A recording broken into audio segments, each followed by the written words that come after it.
भगवते वासुदेवाय। ॐ नमो भगवते वासुदेवाय।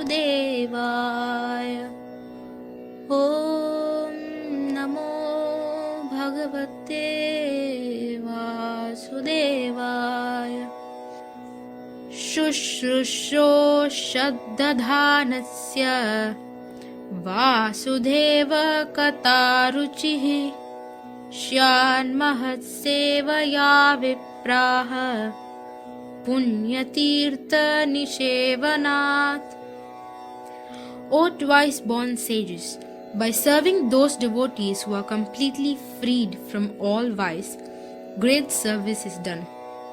By such service, one gains affinity for hearing the messages of Vasudeva. Shrunvatam svakatah Krishnah punyashravanakirtanah hridayantasto hyabhadrani vidunoti suhritsatam. Shri Krishna, the personality of Godhead, who is the Paramatma, super soul in everyone's heart and the benefactor of the truthful devotee, cleanses desire for material enjoyment from the heart of the devotee who has developed the urge to hear his messages, which are in themselves virtuous when properly heard and chanted. Nashtah prayeshvabhadreshu nityam bhagavata sevaya bhagavati uttama shloke bhaktir bhavati naishtiki. By regular attendance in classes on the Bhagavatam and by rendering of service to the pure devotee, all that is troublesome to the heart is almost completely destroyed, and loving service unto the personality of Godhead, who is praised with transcendental songs, is established as an irrevocable fact. Tada rajastamo bhavaha kamalobadayascha ye cheta etair anaviddam sitam sattve prasidati. As soon as irrevocable loving service is established in the heart, the effects of nature's modes of passion and ignorance, such as lust, desire, and hankering, disappear from the heart. Then the devotee is established in goodness and he becomes completely happy. Evam prasanna manaso bhagavad bhakti yogataha bhagavad tattva vijnanam mukta sanghasya jayate. Thus, established in the mode of unalloyed goodness, the man whose mind has been enlivened by contact with devotional service to the Lord gains positive scientific knowledge of the personality of Godhead in the stage of liberation from all material association.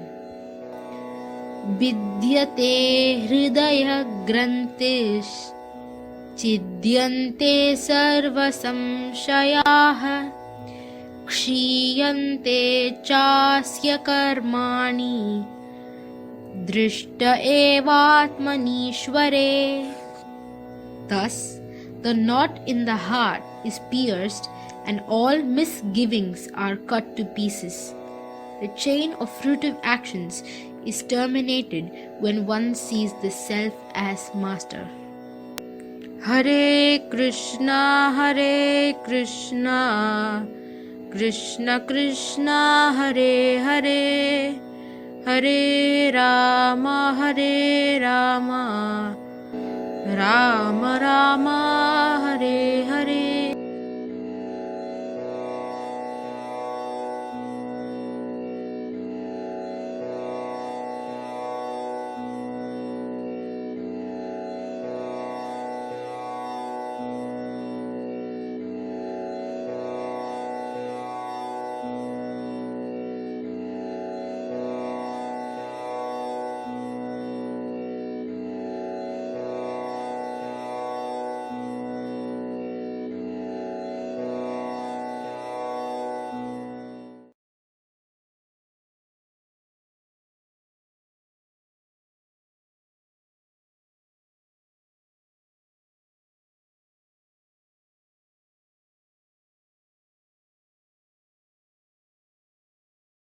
Hare Rama, Rama Rama, Hare Hare, Hare Krishna.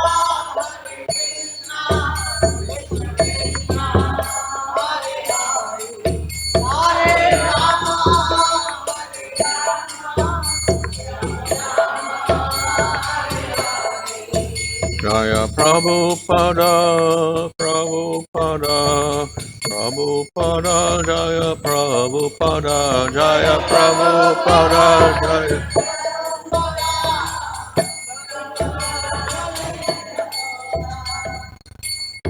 Om Vishnu Bhagavan Swami Acharya, also this is very easy.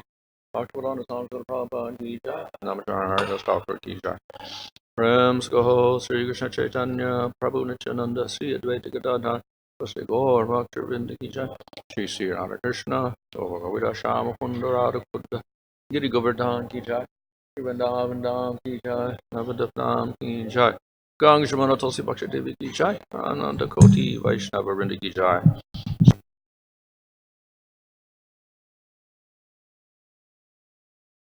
Devotees, all glories to assembled devotees, all glories to assembled devotees, all glories to Shri Guru and Shri Gurung, all glories to Srila Prabhupada. Om Namo Bhagavate Vasudevaya. Om Namo Bhagavate Vasudevaya. Om Namo Bhagavate Vasudevaya.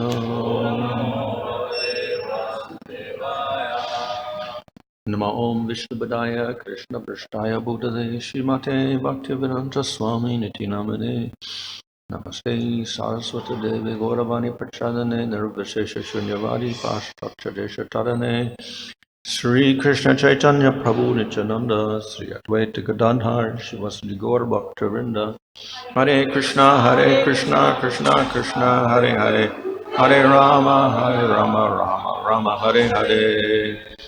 Reading from Srimad Bhagavatam, Canto 10, Chapter 87, verse 20. Sakrita Pureshanish Abahir Antara Samvaranam Tava Purusham Vadanjakila Shakti Datom Sakritam Iti Nirgatim Vivitcha Kavayo Nigamabha Vapanam Bhavata Upasatengrim Abhavambuvi Visvasta.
Swa, by himself, Kruta, created.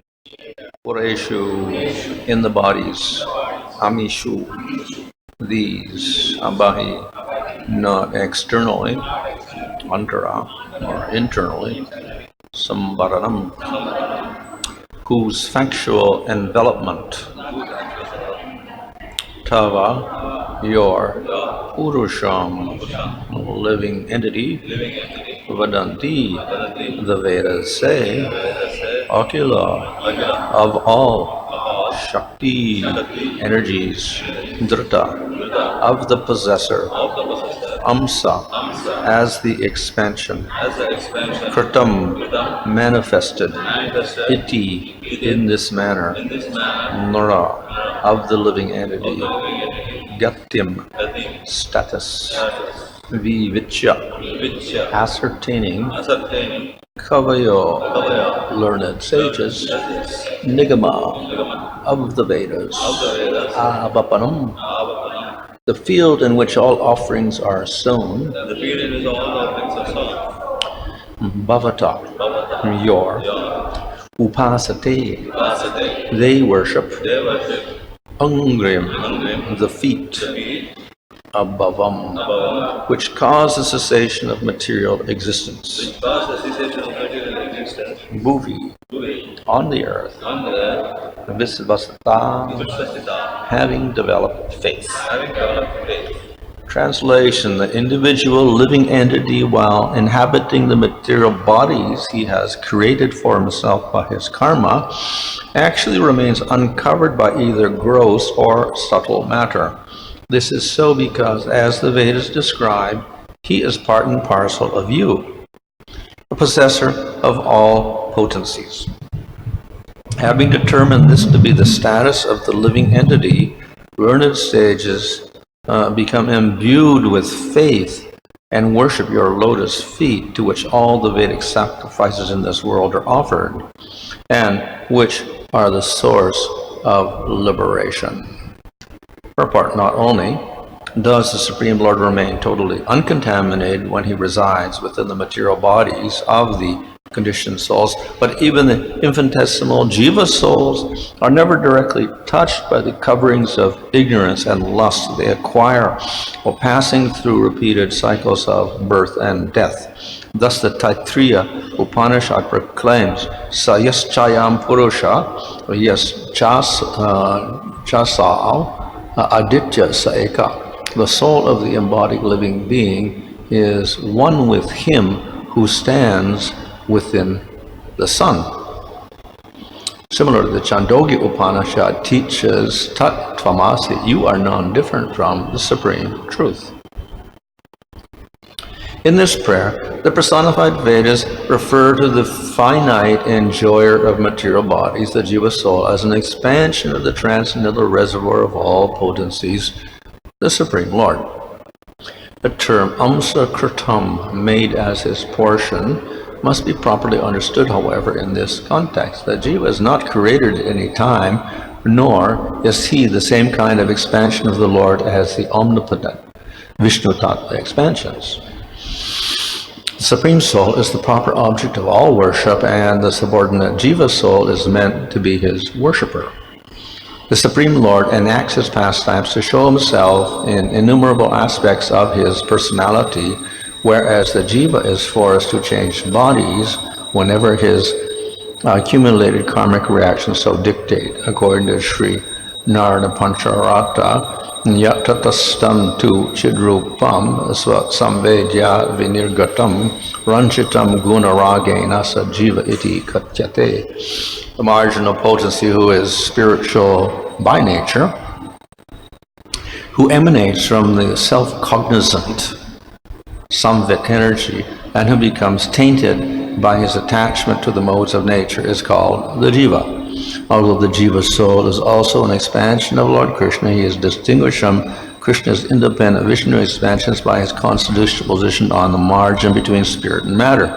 As the Mahavaraha Purana explains, Samsas Chata Vivinamsa iti Advida sa ishyate amsano yat tu samartyam yat sarupam yata stiti.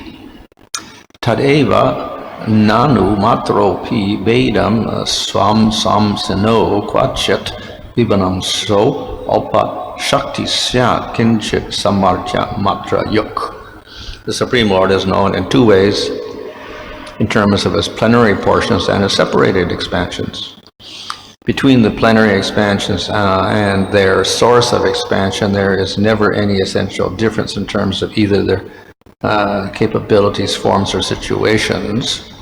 The separated expansions, on the other hand, possess only minute potency, being endowed only to a small extent with the Lord's powers.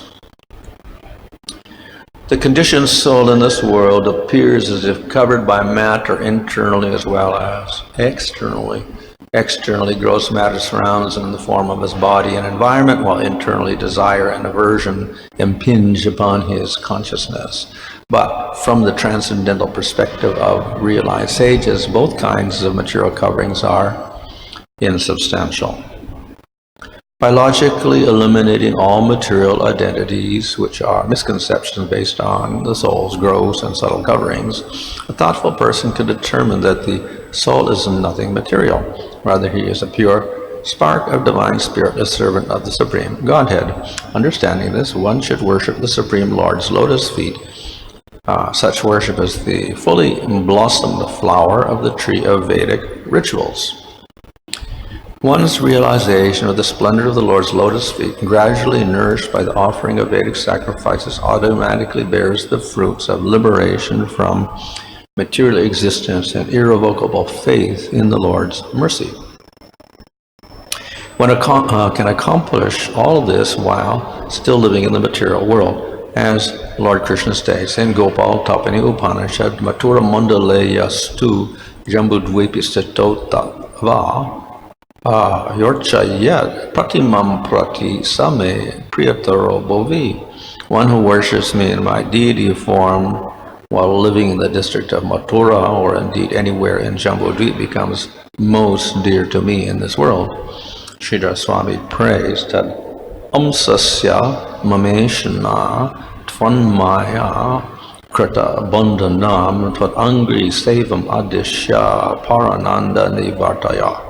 My Lord, please free me your partial expansion from the bondage created by your Maya. Please do this, O abode of supreme bliss, by directing me to the service of your feet. Translation: the individual living entity, while inhabiting the material bodies he has created for himself by his karma, actually remains uncovered by either gross or subtle matter. This is so because, as the Vedas describe, he is part and parcel of you, the possessor of all potencies. Having determined this to be the status of the living entity, learned sages become imbued with faith and worship your lotus feet, to which all the Vedic sacrifices in this world are offered and which are the source of liberation. So this verse speaks about the jivas, as the previous verses also did. Here, of course, the jiva is identified as a purusha. Not that purusha, of course, also refers to the Supreme Lord, who's a person, but here it refers to the jiva. So the Vedas talk about the jiva. And what do they say? That he is in his body, but at the same time, he is not covered up. And the jiva is an amsa of the Lord. Of course, we understand that amsa means a part, but part not in a literal sense that we take an object and we start cutting it into bits. So the Lord is never cut into pieces. So in that sense, the jivas are not amsa, not in that sense, not part in that sense. But the word amsa is often used not only in relation to the jiva, but in relation to the forms of the Lord. They are called swa-amsa, the Lord's own parts. So they're non-different from the Supreme Lord. And then we have the vibhinamsa, the separate parts, the different parts. So we have the parts which are exactly the Supreme Lord. The Lord expands himself into many different forms, but he's one entity. So that was called swamsa. And then we have the Vibhinamsa, that is the jivas, who are different, separate parts. So in other words, they're distinguished from the other expansions, that is the forms of the Supreme Lord. Obviously, they're different. So as explained in the purport, they are Amsa in the sense that they are Anu, etc. But they share some of the qualities of the Supreme Lord. That is consciousness, they're eternal, they can experience bliss, they can do things. Unlike matter, which can't do anything, cannot experience anything. So distinct from matter, but also distinct from the expansions of the Supreme Lord, who are non-different from the Lord. They are Swa-amsa, so they're exactly with the same powers as the Lord. So these are other types of amsas. So the amsas are never created. They are eternally in that position. So as the purport explains, they're often called tatasta, or situated on the border. So the border, it means they're not the Supreme Lord, and nor are they matter. They're kind of in between. So they have qualities like the Supreme Lord, but they can also be influenced by matter, unlike the Lord. And they can take up coverings of gross and subtle bodies, and then develop ahankara and desires, etc., unlike the Lord. Yet here the verse says they are uncovered. They don't have any covering. Internally, externally, they're not covered. Abahir antara samvaram. So what does that mean? We know that they do have gross and subtle bodies, etc. So the idea is that the jiva never changes, ultimately. He has a body, he has a subtle body, gross body, etc. He has desires. But the jiva actually remains a jiva forever. He never becomes matter. Definitely he gets covered by it and influenced by the body, but he never becomes matter. He never gets influenced by it in that way. Definitely influence is there, but not that he becomes matter at any point in time. So jiva is always jiva, a particle of consciousness. However, that consciousness may manifest to various degrees, depending on the body and depending on the karma of the jiva. So we have jivas in low position and high position. The jivas in low position manifest their conscious qualities very little. And they're not very active. So we say they're very covered up by their material bodies. So we have small plants and animals and things like that. And as the advanced life forms manifest in with different jivas, then consciousness becomes a little more elevated. And they develop senses and perceptions, so they can, and then activities, etc. So, and then we come to higher animals. They even have intelligence. They can do things. We see the monkeys are very intelligent. They can do many things. Even dogs can do many things. They got higher intelligence in one sense, more than some animals, lower animals. But then we come to the human being, very intelligent. And then the quality of the human being, he is aware of himself. So that's a big step, to be aware of yourself. Then you're aware of past, present, future, etc. And it's high intelligence. So this is a big step in the jiva. So therefore the human body is celebrated, because in that body the jiva can develop higher and higher consciousness by his own endeavors, along with the mercy of the Lord. In the lower species, his intelligence and consciousness do not develop very much, so he cannot practice spiritual life. So, as Prabhupada says in the introduction to Bhagavad Gita, the animals and whatever, they're also discussing and saying, where's my food, etc. So they get some consciousness, but they don't ask the question, who am I? What is my final destination in life? Am I not the material body? Am I something else, etc.? They don't ask those questions. Animals. Human being can ask those questions, so it's special. So, although the jiva does have bodies, etc., and we can say it does obstruct his consciousness, ultimately all jivas can move from one body to the other, and they can also advance. And then they can get out of the bodies completely. So they're not eternally doomed to be stuck in material bodies in the material world. So that is because their nature is unchanging in one sense. They have this conscious potential for activity, knowing things, developing bliss, etc. So that does not change. In that sense, they're uncovered. But definitely they are of higher and lower grades of consciousness in this material world.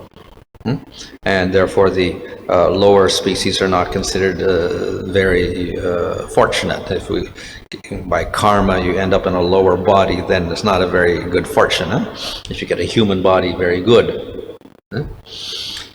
So in this way, we go to higher planets, then you're less covered by impeded by your material bodies. Until you get up to Brahma, very, very fine material bodies, like Mahatattva or something like that, very fine body. So almost uncovered completely, he's unobstructed by that body.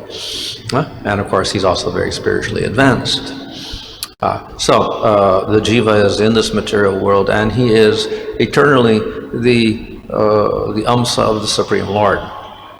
So the word amsa means that he is dependent. He is not independent. So he is a small particle, eternal, and dependent on the Supreme Lord, and sharing some of the qualities of the Supreme Lord.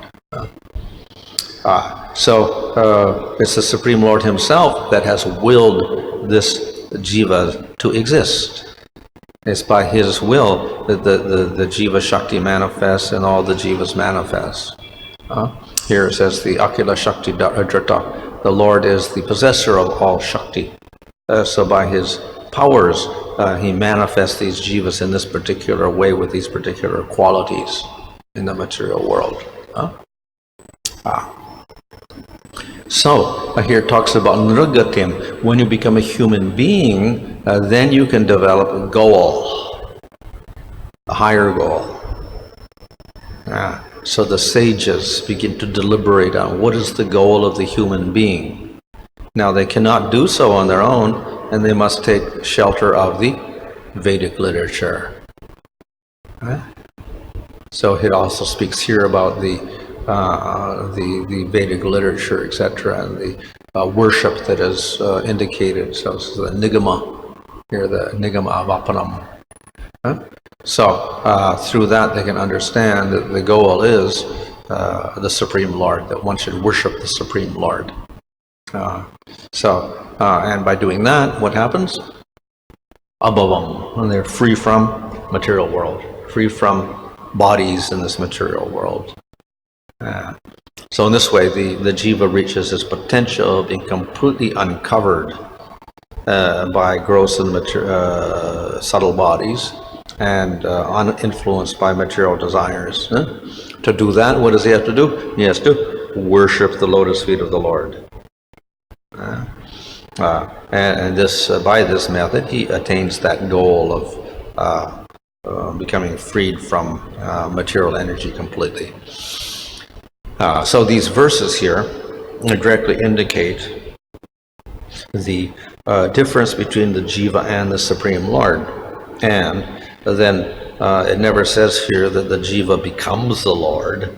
He worships the Lord, and he gets liberated from his material body, but he never becomes the Lord. So these are the Upanishads speaking. Now we see that people will quote Upanishads to say, no, the jiva is the Supreme Lord. Tattvamasi, you are that. And they'll quote so many other places that you become Brahman, You are Brahman, etc. So, yes, the Upanishads do make such statements, but then we have to understand the real meaning of those statements and the context of those statements. Huh? So, as we see, often the idea of becoming Brahman means that you develop the qualities of the Supreme Lord. So, in other words, like the Lord, you are free of birth, death, old age, disease. You experience bliss, etc. Have a spiritual body, etc. So it doesn't exactly mean that you become that. You're something else. So here the emphasis is upon that Jiva is a separate Amsa. It's not the Supreme Lord, and he never becomes the Supreme Lord. He is Amsa by his nature eternally. This is the conclusion of the Shrutis here speaking, that it's not that the Jiva is ultimately an illusion. When he gets rid of his illusion, he becomes the Supreme Lord. That's not the actual statement of the Upanishads. So that is what they're making clear here, that Jiva is the eternal Amsa of the Lord, and then he simply gets perfection by worshipping the Supreme Lord. So the impersonal interpretation of the Upanishads is here rejected in favor of the idea that the Jiva is completely different from the Supreme Lord. So here, of course, the Lord, not so much is spoken about the Lord, other verses will speak about that, but also that Lord is not impersonal. He has form, he has qualities, he has activities, etc. So here is talking about the feet of the Supreme Lord. Of course, the Vedas are here praising Mahavishnu when he's sleeping. So obviously they're praising a person. And here they're talking about his feet. So by worshipping your feet, people can get free from the material world. So that supreme entity, Brahman, is not impersonal. It is the Supreme Lord, a person with a form who has feet. So here they say you worship the feet, and then you get liberation. So that Supreme Brahman is not impersonal. He has a particular form. He has limbs. He has a body. He has feet. He has hands. He has eyes, etc. So in this way, the Upanishads also are making it very clear that not only the Jiva is not Brahman, but then Brahman itself is a person with a form. And he is the object of worship for the Jivas. The Upanishads themselves are setting a good example because they are acting as servants of the Lord. So they're there in their eternal forms, and they are worshiping the Supreme Lord by glorifying him with these verses. So they're doing a type of kirtan, glorifying the Supreme Lord. So that glorification means ultimately that they will praise him for his wonderful form, qualities, and activities. How else can we glorify? Then we have to start describing that person, so we can describe his qualities, his form, and his activities. So, in other words, simply by offering these prayers, that itself is an indication of the personality of the Lord. He is not impersonal at all. They're glorifying a person with his qualities, form, and activities. So, throughout these verses, various activities and qualities of the Lord are expressed. Then in relation to that, we have the discussion of the Jiva in relation to the Supreme Lord.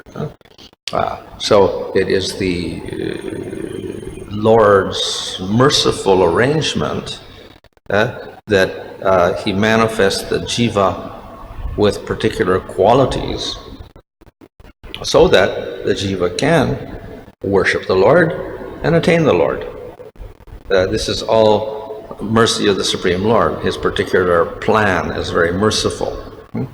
So he manifests jivas with a particular type of nature so that they can actually attain this perfection of worshiping the Lord and experiencing bliss.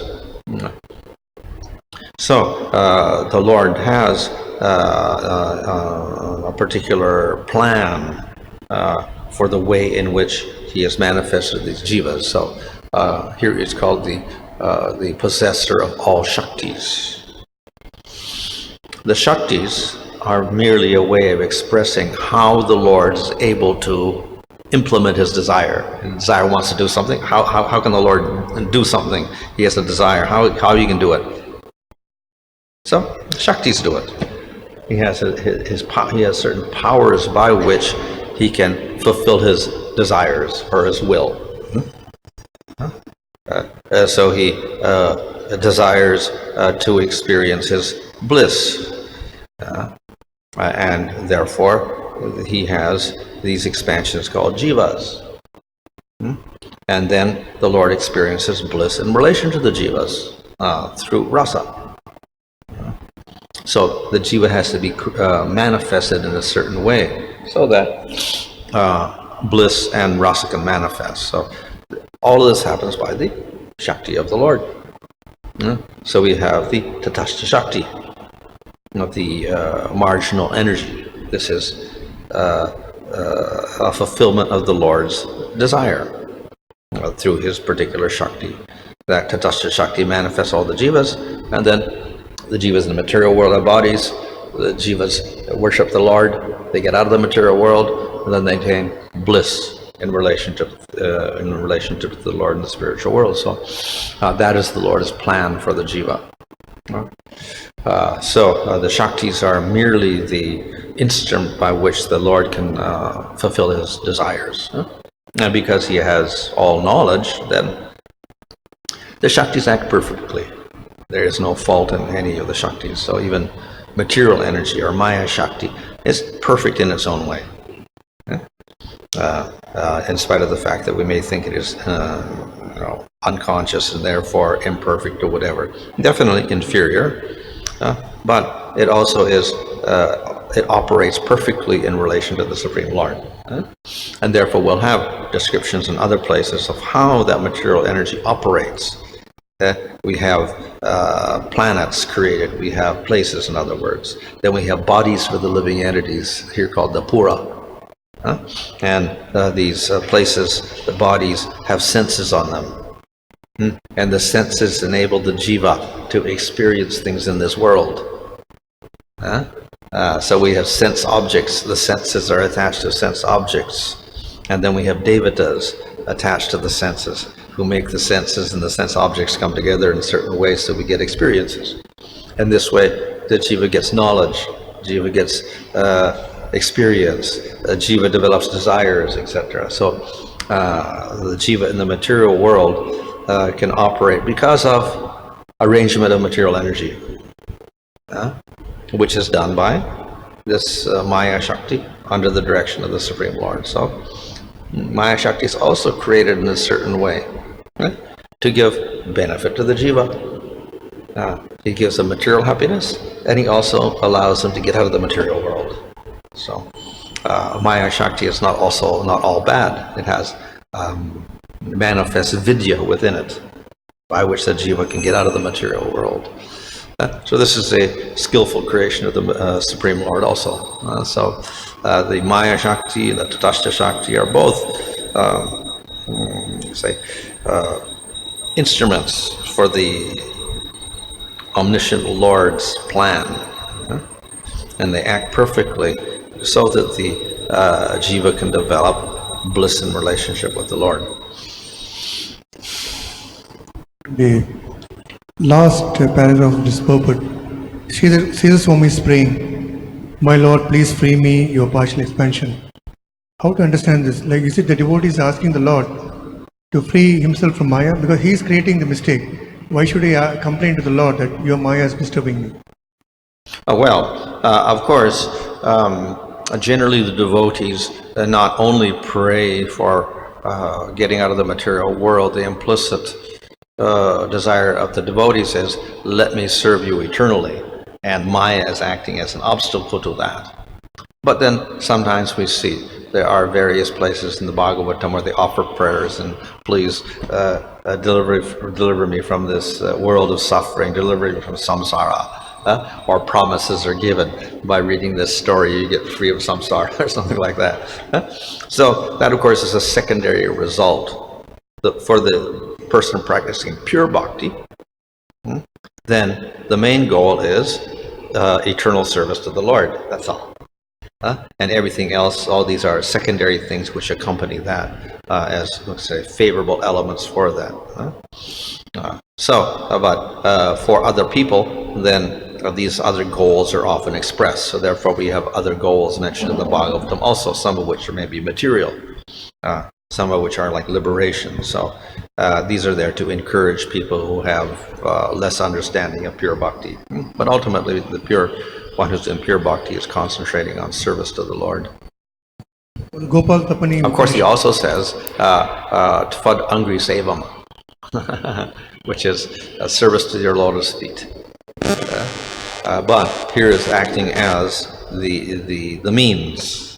But that's also expressed in the verse itself, where it says we worship the lotus feet and we get, that is above them, we get free from the material world. So we can say in one sense the Upanishads do express this also, as Bhagavatam also expresses it. The Upanishads also often express this, that we worship in order to get out of the material world. So, but then again, we know the higher principle is eternal service to the Lord in the spiritual world. But that is not understood by some people. So therefore this immediate goal of beyond birth and death, beyond samsara, is often emphasized in the Upanishads. Amrita means nectar. It also means freedom from death, freedom from samsara. So often the promise is, okay, you worship the Lord and Amrita, you're free from death. So that aspect is often emphasized in the Upanishads. This Gopal Tapani Upanishad, Mathura Mandali, that verse is given here. Anyone who worships me in my deity form by living in district of Mathura, or indeed anywhere in Jambudvipa, becomes more dear to me. The question is like, only in Mathura, anywhere, any temple, authorized temple, deities. Well, this is actually glorifying Mathura Mandala, of course, but then it says anywhere in Jambudvipa also. It says whether you're situated. The idea is that you're living in this material world somewhere. So the idea is that while you have a material body, by worshiping the deity form of the Lord, then you become very dear to the Lord. So you're practicing bhakti, and the Lord becomes very attracted to that. So we do, in other words, we're doing sadhana in this material world, and this becomes very attractive to the Supreme Lord. Recently there was a debate that this Ativaradar in Kanchipuram, 40 years he was not worshipped. Once in 40 years he comes out, and one reporter is asking S.C. Vaishnava Pandit, how can we worship the deity which was not worshipped? Then the GR is telling, Pandit, if 10 devotees with faith stand near a deity, the Lord comes in the deity form. Avahana. Even if it's not worshipped 40 years, if many devotees show faith on the particular deity, it manifests the power. Well, the Lord has his own will, so even though he's not worshipped for 40 years, and according to Pancharatra, if there's not worship, then the Lord's not there, and then you have to reinstall the deity or something like that. So that's the Pancharatric, let's say, rule. Ultimately, the Lord, of course, is beyond rules, but we have rules there to regulate devotees in this world so they don't stop worshiping the Lord. But ultimately, the Lord can do whatever he wants, and we find that some forms, the Lord is self-manifesting, like in some Nrsimhadev deities. They didn't install them at all, but they weren't worshiping them also, but the Lord was always there. Or we have Shalagram Shila, they're sitting in the river, in the Gandaki River, and nobody's worshiping it, but they're also the Lord, and the Lord is eternally there also. So the Lord can manifest himself wherever he wants under any particular circumstances. But we do have Pancharatric rules simply for the Jiva, so that the Jivas don't neglect the worship of the Lord. See that the Lord gives a potential for the Atma to realize based upon its own capacities, capabilities. But the jivas present in the matter, how do they get that opportunity? Present Matter in is, jiva is also present in the matter. How do they get the opportunity? bodies They would matter. have, What matter are you talking about? like earth, there are so many jivas in that. They all have bodies there also, worms or whatever, or bacteria. They got their own bodies there, but they're not so developed. That's all. This pot of wood is also said to be matter. Yeah. It is having some living entities, I mean, in it, jivas. Well, How do they get, maybe some viruses and some, but they all got their particular bodies within that. In other words, this particular form is made by some human being. So it's not that a jiva entered there when they made a table or anything like that. but matter has some energy. Energy, yes, but it's a different Shakti. It's not the Jiva. Maya Shakti is completely different from the Jiva. It's unconscious. And like the body is unconscious, and there's a Jiva there. Of course, we have other Jivas then, it's also bacteria and worms and whatever in the body, but the Jiva and matter are quite different. How does the Advaitavadis explain the form of the Lord? They say that it is Brahman, and by Maya, somehow or other, he gets the form, it is explained. Saguna Brahman. How is that somehow? Sattvic Maya is the form of the Lord. So it's material, temporary. It's not ultimately Brahman, in other words. It's the better part of the material world, we can say, sattvic, the form of the Lord. So Vishnu is very sattvic body, material body. That's all. But ultimately illusory. Since all matter and all gunas are illusory also.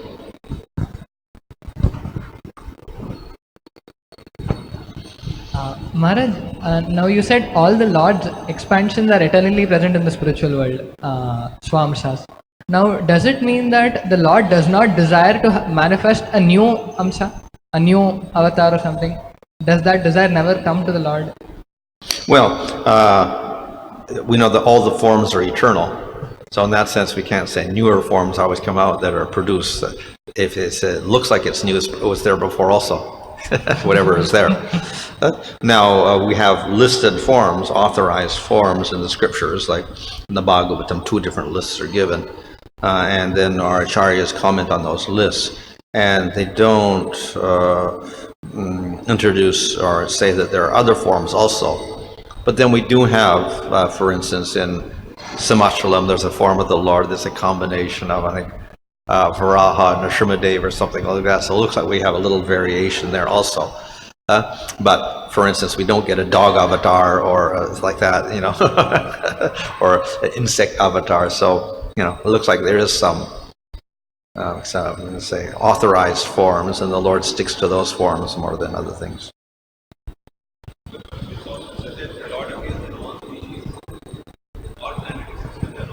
The Lord appears in all species and planetary systems. Yeah.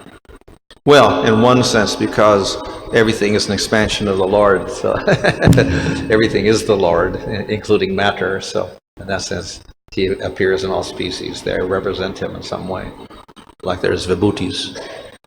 So can we say that the list given in Srimad Bhagavatam is exhaustive and there's nothing else beyond that? Well, there may be details, but it presents the most important principles, which are unchangeable. Maharaj, regarding Ativardhar, actually this cycle of 40 years is was decided by some devotees who discovered those deities. So it is not, I don't know what basis they decided 40 years.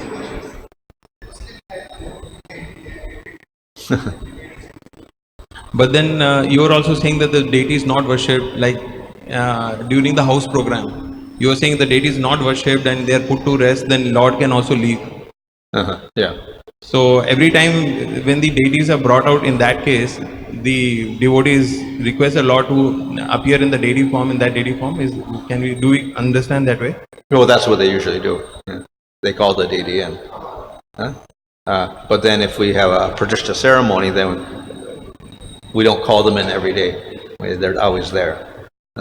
But then other deities, they're called in and then they're told to leave, like that, which we don't prefer. Usually we don't prefer that method, but this is done among the Smartas and others. They call the deity and they tell them to leave. We're like in the Ganesh, they call the deity Ganeshan and they tell them to leave and then they throw them in the river, like this. So it's like a temporary worship. So Maharaj, sometimes we also discover deities. There are cases where devotees discover deities, like Madhavendra Puri, he discovered the deity. So how do we understand it was Swambhu? And, like that, it's similar, yeah. So they don't install them, but they had a ceremony as such to welcome the deity in that case. Ultimately, the Lord enters by the affection of the devotee, basically, and even the installation ceremony is ultimately due to the devotion that the Lord enters, not due to the ceremony. But according to rule, there is ceremony also.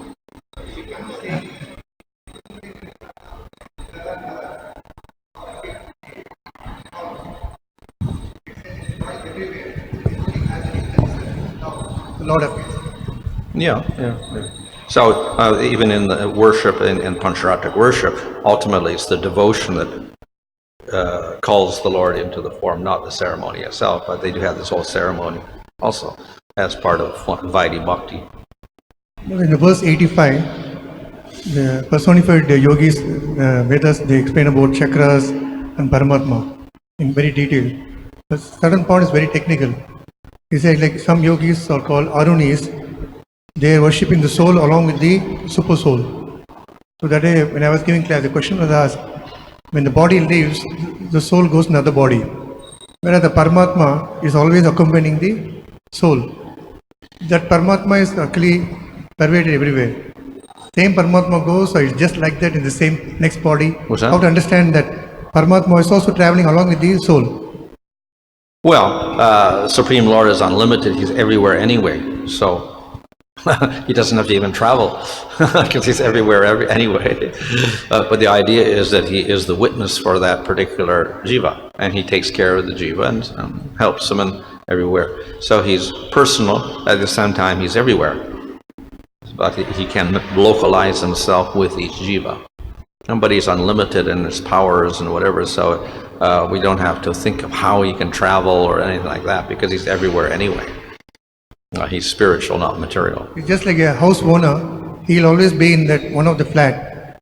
The rental people keep coming and going. The people pay rent, after 3 months, one more tenant will be coming. Can we understand in that way? The Lord is always there. The soul keeps coming to a different body. Well, of course, the soul goes into different bodies. And we say that the Lord accompanies that jiva everywhere. So that is for our understanding that he follows the jiva everywhere. But even the jiva going to a body, that's our space and time concept right now, which is not quite accurate probably also, that the jiva is going from here to there or whatever like that. So the jiva also is beyond space and time. So we are kind of explaining this all in terms of our limited experience of how the jiva travels. So how the Lord travels, of course, is even more inexplicable than how the jiva travels from one place to the other, because it's all beyond, he's completely beyond space and time. Same purport, it says that the Lord is the indwelling companion of jiva in the heart. The Lord who endows is independent with the power of knowledge and inspires him with all varieties of practical intelligence. Just as the physical heart is the center of all blood circulation, so the subtle heart chakra is a crossroads of numerous channels of prana called nadis, which extend outwards to all parts of the body.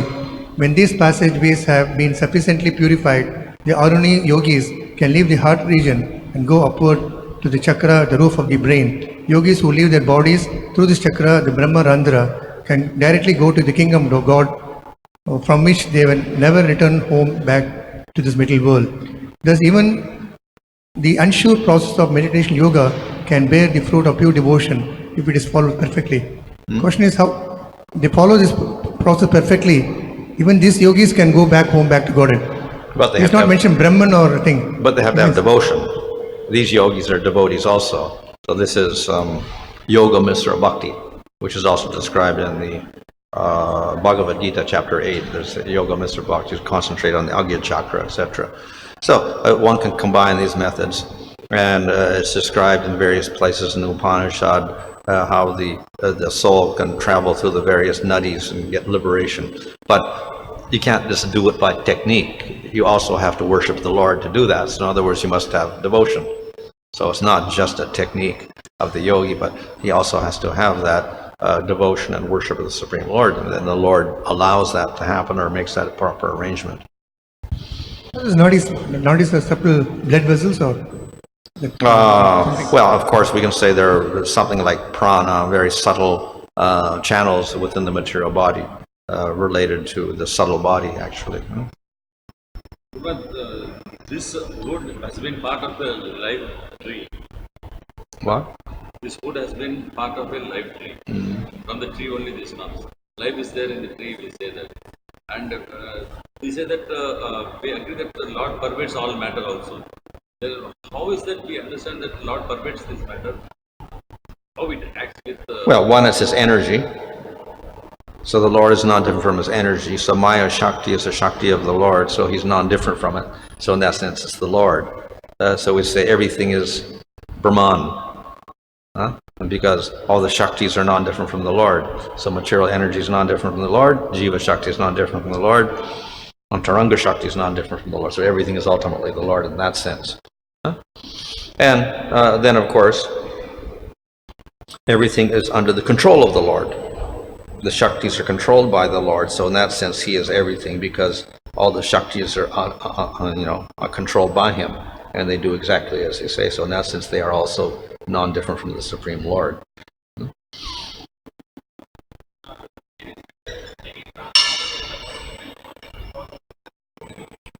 What's that? Any? Transformation of matter. Yeah, there is a living force behind that. There's a living entity behind that. But then, like there is, like Maharaj, we have these.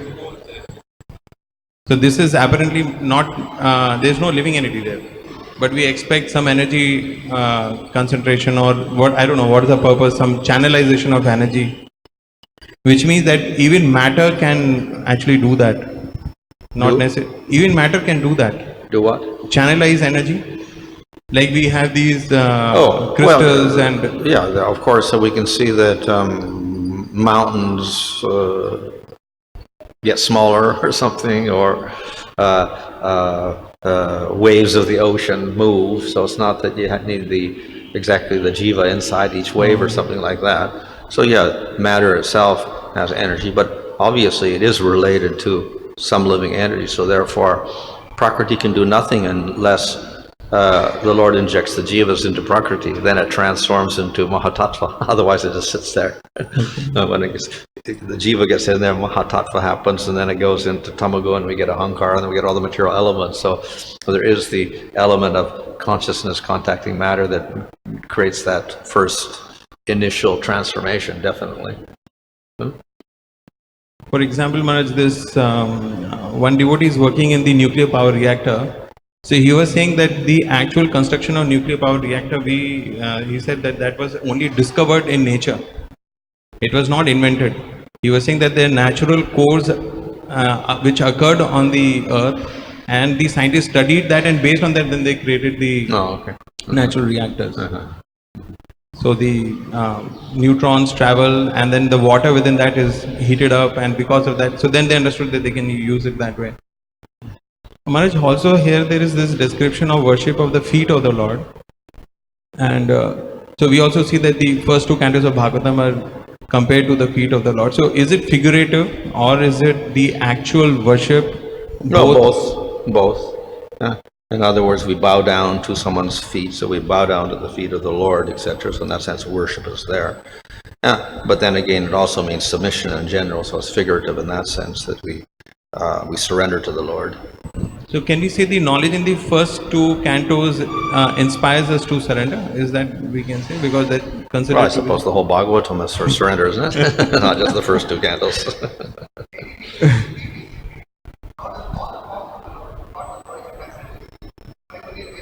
Well, because when you bow down, you see the feet. Yeah? That's the first aspect, the lowest aspect for us. So it means we surrender. Yeah. but then in relation to the Lord, it's also high. But then again, for us to bow down to the feet means that we are in a low position. So we surrender. Also, Maharaj, while having darshan of the Lord, it is generally considered an etiquette that first we should see his feet and then gradually go up to his face. So otherwise, is it an offense if that etiquette is not followed? I mean, invariably. But there's one procedure to go from the feet upwards. But then, of course, we do see that the exalted devotees are meditating on the smile of the Lord or the lotus eyes of the Lord. That's also there. So it's not that it has to only be in that manner. But we can say in sadhana, basically, we start with the feet. In relation to the question Chandraprabhu was asking, the yogi who is able to raise his life force through that particular nadi, the Susumsha nadi or something is mentioned there in the purport there. He is able to get liberation, it says, but it is not said that he'll attain the Lord. Well, some yogis do get liberation only because that's what they want. And they may worship the Lord to get liberation. The Lord gives them liberation. Other yogis can attain the Lord in the spiritual world if they so desire that and they have that devotion. Depends on the yogi. Through Paramatma they can realize that. Well, they all have to get the mercy of Paramama, even for liberation. Can't get liberation if we reject the Lord.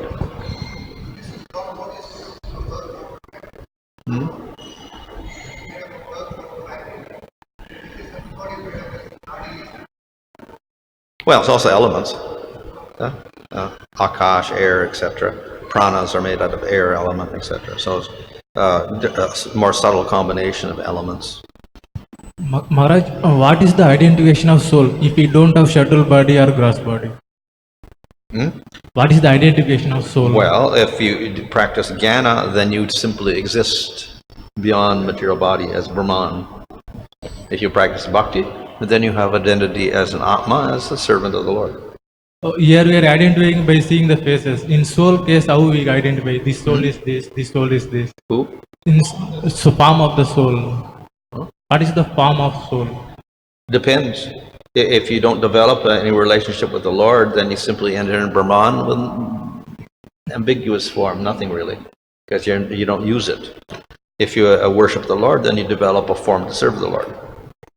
Why Lord not interfering in Jivatma's small independence? Jivatma, that independence he is using wrong way, the small independence. Why Lord not forcing to worship him? Why the Lord is not forcing it? Then he wouldn't be a jiva. He would be part of the Lord. It's a little particle of the Lord worshipping the Lord. No? Maharaj, in the previous canto it's mentioned that devotee through his pure devotional service will attain the lotus feet of the Lord. So what does the lotus feet of the Lord means, and what is the highest form of devotional service a devotee can offer to the Lord? What is the Highest form of What is the highest form of devotional service? Well, there's no highest. It's an individual preference on how we want to serve the Lord. In any case, the idea is we want to please the Lord. That's all.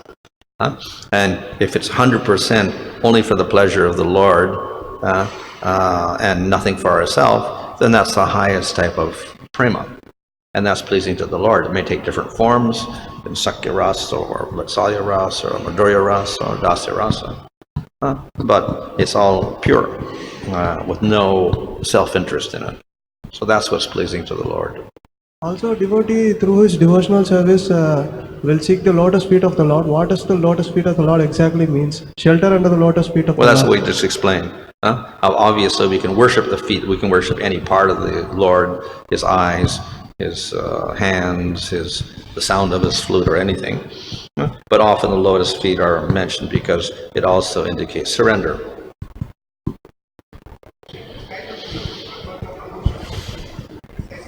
No, that's all figurative again. Now, obviously, in different bodies, he could be different sizes. An elephant body could be bigger, and then an ant will be smaller. So it's not absolute. Srimad Bhagavatam